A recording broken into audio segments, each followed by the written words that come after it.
Harga tomat di pasar tradisional Kota Langsa mengalami lonjakan drastis. Saat ini, pedagang menjual harga tomat dari Rp18.000 hingga Rp20.000 per kilogram. Kenaikan signifikan ini terjadi hanya dalam 3 hari, di mana sebelumnya tomat masih dijual dengan harga Rp14.000 hingga Rp16.000 per kilogram.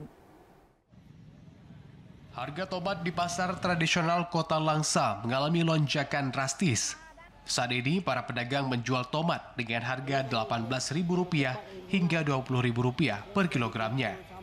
Kenaikan yang signifikan ini terjadi hanya dalam 3 hari, di mana sebelumnya tomat masih dijual dengan harga Rp14.000 hingga Rp16.000 per kilogram.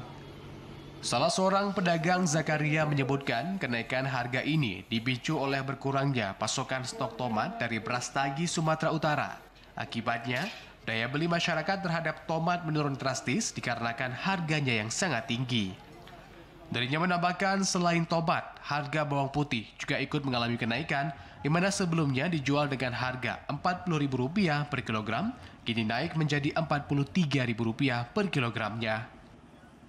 Mungkin ya di beras lagi ada untuk dibawa keluar mungkin barangnya, makanya harga tomat agak tinggi, ngeluh karena mahal. Biasa dia beli 14, 16, naiknya pun berarti 4.000 sekali naik. Sementara itu harga beberapa komoditas pangan lainnya juga mulai kembali normal. Harga cabai merah yang sempat melonjak hingga Rp32.000 kini turun menjadi Rp24.000 per kilogram. Sementara itu bawang merah yang sebelumnya mencapai Rp40.000 kini stabil di harga Rp36.000 per kilogram. Dari Langsa, Mulyadi, TV Aceh melaporkan.